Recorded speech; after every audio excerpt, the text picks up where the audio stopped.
Buenas tardes a todos. Yo soy Ramiro Gil, jefe de proyecto de neurología del Hospital Público Materno Infantil de Salta, y voy a hablar sobre algunos conceptos básicos de estado epiléptico y su manejo en los pacientes adultos. Bueno, el estado epiléptico o estatus epiléptico, como se lo conoce, es una verdadera emergencia médica que se caracteriza por la presencia de una crisis epiléptica que no se autolimita, sino que se mantiene como un estado de una actividad epiléptica continua. Es de toda la emergencia médica neurológica más frecuente, con una incidencia de hasta 61 episodios cada 100.000 habitantes por año, y lo importante es que se asocia con una alta tasa de mortalidad y de morbilidad, que en los casos refractarios puede llegar hasta el 40% de los pacientes. Bueno, clásicamente al estatus epiléptico se lo define como la presencia de una crisis continua o crisis epilépticas intermitentes sin recuperación de la conciencia entre una y otra, que tiene que durar al menos 30 minutos o más. Este tipo de definición, que empezó a usarse en la década del 80, es a partir de estudios en animales que vio que a partir de esta duración, una crisis empieza a generar daño y lesión neuronal. Sin embargo, a partir de los estudios de Lowenstein en 1998, que demostró que si bien la mayoría de las crisis epilépticas se autolimitan, y esto ocurre entre el primero y el tercer minuto, si una crisis epiléptica convulsiva generalizada persiste más allá de los 5 minutos, la probabilidad de que se autolimite es cada vez menor, y por lo tanto él propuso esta definición operativa a partir de los 5 minutos de estatus epiléptico para que uno pueda empezar el tratamiento en este momento y no esperar que se cumplan los 30 minutos de la definición clásica.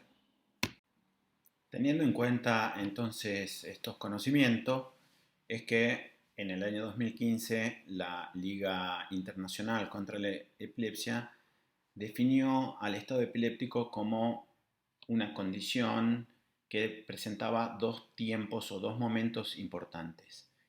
El primer tiempo era el momento en el que existe ya un fracaso de los mecanismos responsables para la terminación de las crisis o el inicio de mecanismos patológicos que hacen que una crisis sea normalmente prolongada. A este tiempo se le llamó tiempo 1, y también determinaba que el estatus epiléptico era una condición que puede tener consecuencias a largo plazo en un momento determinado, provocando muerte neuronal, lesión o alteración de las redes neuronales según el tipo y duración de la crisis, y a este momento le llamó tiempo 2.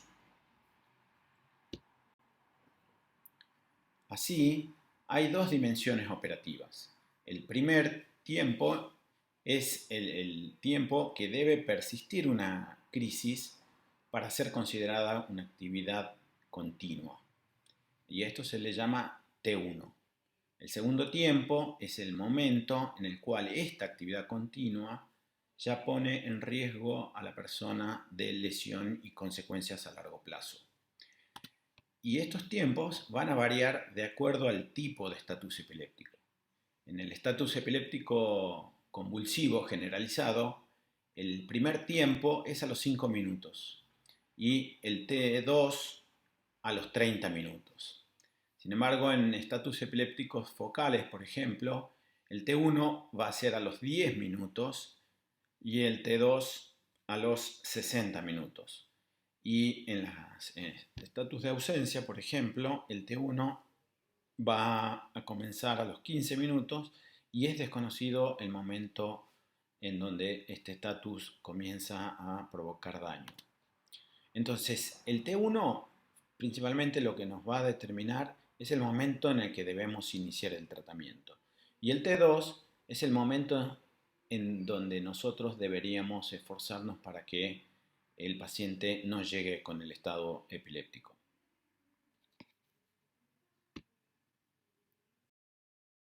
Para el diagnóstico de estatus epiléptico se tienen en consideración cuatro ejes importantes. La semiología, que corresponde a las características clínicas del estatus epiléptico. La etiología, que como veremos es muy importante también a la hora del tratamiento. El correlato electroencefalográfico, porque ciertos tipos de estatus epilépticos no pueden diagnosticarse sino a través de este estudio. Y por último, la edad del paciente. Según la semiología, el estatus epiléptico lo podemos dividir en dos grandes grupos. El estatus epiléptico con síntomas o signos motores predominantes, como sería el estatus convulsivo generalizado, el focal motor, el mioclónico o el hiperkinético, y luego el estatus epiléptico sin signos motores predominantes, que acá consideramos a todos estos como estatus epilépticos no convulsivos.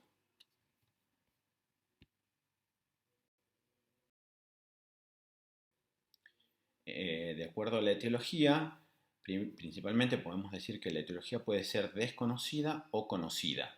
Cuando es conocida, la llamamos estatus epiléptico sintomático, y esto puede ser agudo cuando ocurre ante una lesión aguda, como por ejemplo un ACV, un cuadro infeccioso, una intoxicación, pero también puede ser lesiones remotas como postraumáticas, postencefalíticas, enfermedades progresivas como un tumor, como enfermedades degenerativas, o perteneciente a un síndrome electroclínico definido, como por ejemplo el síndrome de Lennox-Gastaut y el síndrome de Dravet, que comúnmente cursan con estatus epiléptico. Como vemos, las etiologías son muy variadas y también van a depender si se trata de un estatus epiléptico de novo o si es, por ejemplo, ocurre en un paciente que está en cuidados críticos.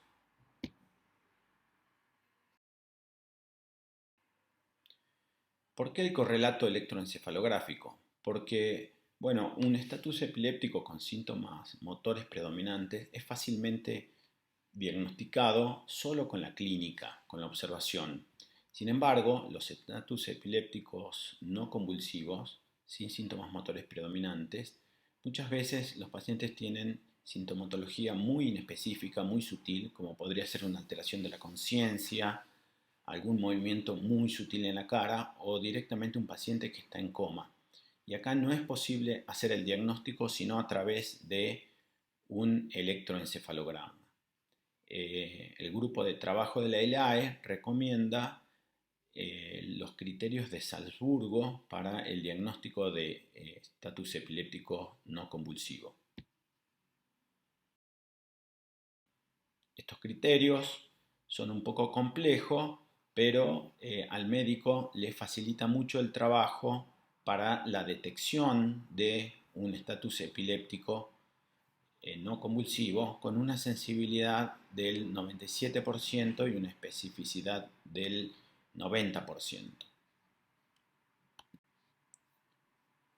Enfocándonos en lo que sería el estatus epiléptico convulsivo, que es lo que principalmente vamos a observar en una guardia, el concepto de que el tiempo de cerebro es fundamental, porque se trata de una emergencia médica en donde a medida que el tiempo transcurre y no frenamos el estatus epiléptico, la probabilidad de lograrlo es cada vez menor y la probabilidad de morbilidad y mortalidad van incrementándose en forma exponencial. Por eso es que después de los 5 minutos de una crisis tónico-clónica generalizada, el tratamiento debe iniciarse. Acá estaremos en lo que consideramos T1 de un estatus convulsivo. Y si esta actividad no la logramos frenar a los 30 minutos, sabemos que a partir de ese momento empieza a ocurrir algún daño cerebral que puede dejar al paciente con secuelas. El tratamiento para frenar las crisis debe ser entonces rápidamente implementado, tiene que ser adecuado, es decir, a través de tratamientos farmacológicos adecuados en la dosis adecuada y por la vía de administración adecuada, y todo idealmente basado en la evidencia. Sin embargo, como vamos a ver, no siempre tenemos evidencia científica para respaldar el tratamiento. El objetivo es terminar el estatus epiléptico tanto clínica como electroencefalográficamente lo más rápido y seguro posible. Para esto, para el manejo, tenemos que pensar en tener 3 acciones que se hacen en simultáneo. Primero, frenar las crisis. Segundo, evitar las consecuencias o las lesiones secundarias debido a las crisis. Y por último, tratar la causa subyacente. Todo esto en simultáneo. Entonces, en el cuidado inicial es el cuidado inicial de todo paciente crítico. Manejo de la vía aérea, la ventilación, la circulación, el monitoreo de los signos vitales, incluido la oxigenación, la corroboración de los niveles de glucosa siempre y la corrección inmediata, y el aporte de tiamina, es decir, lo mismo que se hace en cualquier paciente crítico.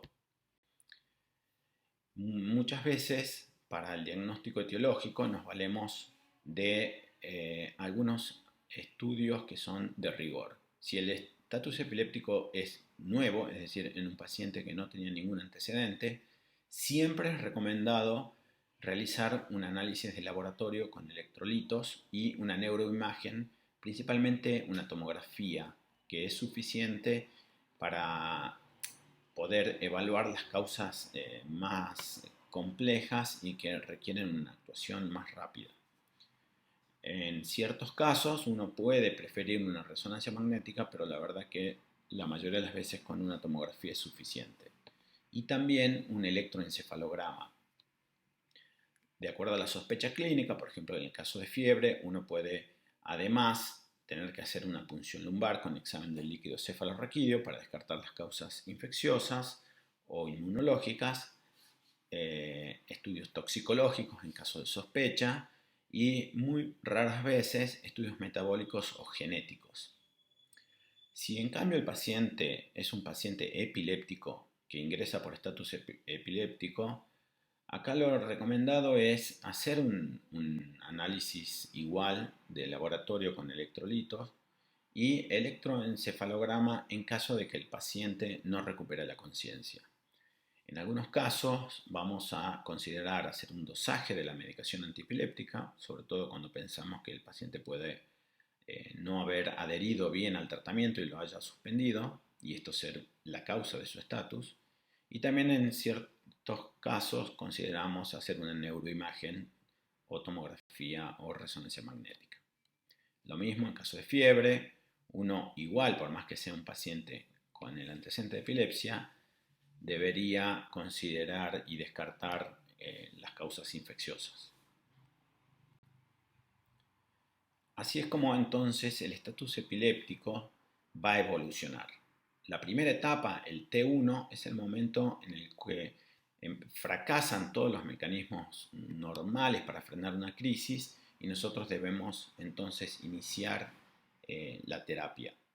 Si esta terapia de primera línea fracasa, llegamos a lo que se conoce como estado epiléptico establecido, que sería el T2.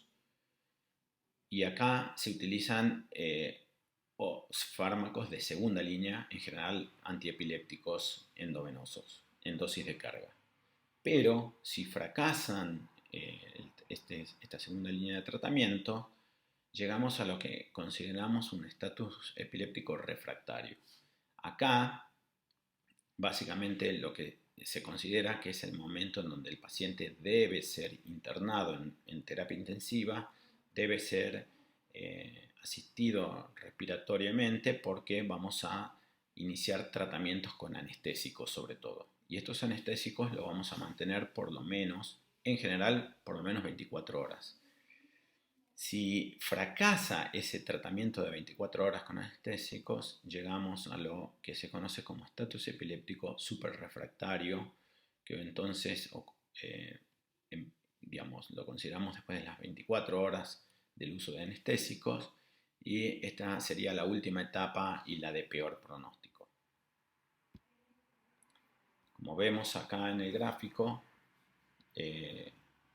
la mortalidad en los pacientes va incrementándose de manera sostenida a medida que pasa el tiempo y pasan estas etapas, llegando en el caso de estatus epiléptico superrefractario a una mortalidad entre el 50 y el 60%.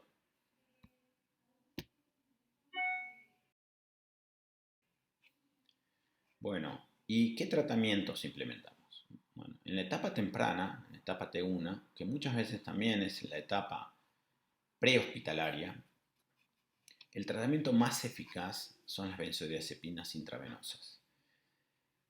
Estas pueden controlar y frenar el estatus epiléptico rápidamente en la mayoría de los pacientes. 2/3 de los pacientes frenan sus crisis con benzodiazepinas. Ejerce su acción la benzodiazepina aumentando la neurotransmisión GABAérgica, que es una neurotransmisión inhibitoria. De esa manera logra frenar el estatus y la crisis. Las benzodiazepinas más comúnmente utilizadas son el lorazepam, el diazepam, el midazolam y el clonazepam. Sin embargo, los estudios realizados comparativos entre el lorazepam intravenoso y el diazepam intravenoso para frenar estatus epiléptico no demostró superioridad entre uno y otro, ni siquiera más seguridad o menos complicaciones. Por lo tanto, diazepam y lorazepam intravenoso tienen la misma eficacia. Otros estudios, por ejemplo demostró que el midazolam intramuscular, cuando se lo comparaba con el lorazepam intravenoso para el tratamiento, tenían básicamente la misma efectividad, no había superioridad de uno sobre otro. En el midazolam intramuscular logró el cese del estatus en el 73% contra el 63% del lorazepam intravenoso. Por lo tanto, a partir de este estudio, consideramos que el midazolam es un tratamiento óptimo para un estatus epiléptico en fase temprana. Pero ¿qué pasa cuando las benzodiazepinas no funcionan? Que esto ocurre cerca del 30-40% de los estatus epilépticos generalizados. Acá ya se habla de un estatus epiléptico establecido y son las drogas antiepilépticas intravenosas las más utilizadas y con respaldo de evidencia científica. Contamos con fenitoína, valproato, levetiracetam, fenobarbital en nuestro medio, pero también la cosamida se probó en países que cuentan con este fármaco en forma intravenosa. Y si bien no hay una evidencia clase 1 para elegir una sobre otra, lo que podemos es contar con lo que nosotros tenemos. En el caso en Salta, en el hospital contamos con fenitoína y fenobarbital y elegimos una sobre otra dependiendo de cada caso y de cada paciente. En este estudio se comparó los 3 principales fármacos anticrisis que se utilizan en dosis de carga en un estatus epiléptico establecido como segunda línea después de las benzodiazepinas.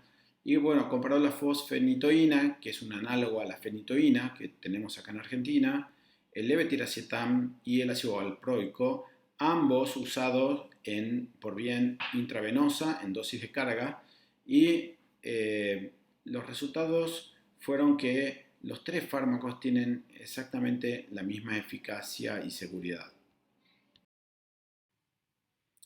Pero si el tratamiento de segunda línea también falla, que esto ocurre en el 30-40% de los pacientes con estatus establecido, a partir de este momento nosotros vamos a considerar el tratamiento con anestésicos intravenosos. Por lo tanto, el paciente ya tiene que estar en un ámbito de una terapia intensiva y seguramente intubado.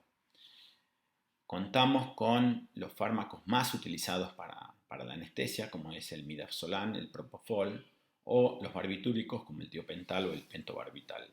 Siempre, en general, se eligen los dos primeros, ya que los barbitúricos suelen tener más complicaciones. Pero a la hora de la eficacia, cualquiera de los tres tiene una eficacia comparativa. El tratamiento con anestésicos en general se lo mantiene por 24 horas y luego empieza a bajarse lentamente la anestesia para corroborar a través de la clínica y de un monitoreo continuo con electroencefalograma si la crisis ha frenado. Si la crisis no frenó, llegamos a la última etapa, que es la que tiene un pronóstico más sombrío. Alrededor de la mitad de los pacientes van a tener, no van a sobrevivir a esta etapa, que se conoce como estatus epiléptico superrefractario. Y los que sobreviven muchas veces quedan con secuela. En esta etapa no hay una recomendación, no hay estudios, no hay guías de recomendación de un tratamiento sobre otro, y lo ideal es acá identificar la etiología, porque muchas veces tratando la etiología podemos frenar y lograr lo que no se logró antes sobre el estatus epiléptico. Consideramos terapias múltiples, usar fármacos en combinación, fármacos antiepilépticos en combinación, y elegimos los fármacos que son no sedativos. Acá es el momento también muy importante de reevaluar las lesiones secundarias que puedan haber, como infecciones, problemas hematológicos, que marcan también el pronóstico del paciente, y controlar al paciente con un monitoreo electroencefalográfico idealmente continuo. Y las alternativas en esta etapa de tratamiento, podemos optar por varias. Ninguna está realmente estudiada y uno debería usar lo que tenga a disposición o con lo que uno cuente con más experiencia. Pero en general se considera ketamina, dieta cetogénica, usar fármacos por vía oral, por la zona nasogástrica, sulfato de magnesio en bolos, como se utilizan en las pacientes embarazadas. En ciertos casos uno puede probar piridostigmina, tratamientos inmunosupresores, sobre todo esto cuando uno considera que el estatus epiléptico podría tener una etiología inmunológica, e incluso hasta podemos llegar a pensar en tratamientos quirúrgicos o terapia electroconvulsiva en casos seleccionados.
Para ir finalizando, nosotros tenemos este esquema, digamos, de tratamientos. En la primera etapa, en el T1, optamos por los tratamientos con benzodiazepinas intravenosos, lorazepam o diazepam en las dosis estas.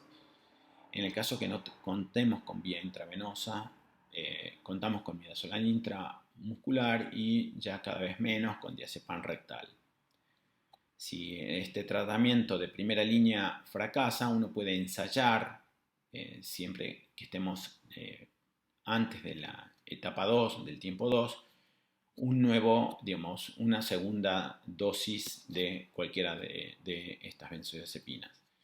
Si esto falla, pasamos ya a la etapa 2 de estatus epiléptico establecido y acá utilizamos fenitoína o fenobarbital o valproato o levetiracetam en dosis de carga por vía intravenosa.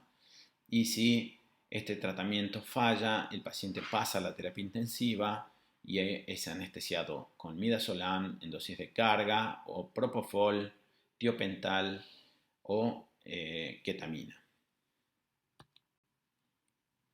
Y también en forma simultánea, mientras vamos realizando todo el tratamiento y vamos investigando las etiologías, también tratamos de detectar las complicaciones sistémicas que pueden ocurrir y tratarlas. Principalmente las injurias musculoesqueléticas como las fracturas, los problemas renales, las fallas renales que pueden ocurrir luego de una, por ejemplo, rhabdomyólisis con una necrosis tubular aguda, generando una falla renal, injuria cardíaca e injuria pulmonar. Y esto es muy importante tener en cuenta porque en algunos casos es lo que marca el pronóstico. Por eso, si nos olvidamos de la atención, digamos, sistémica del paciente, y nos enfocamos solo en el tratamiento del estatus, en algunos casos son estas complicaciones lo que puede marcar el pronóstico del paciente. Bueno, muchas gracias por su atención.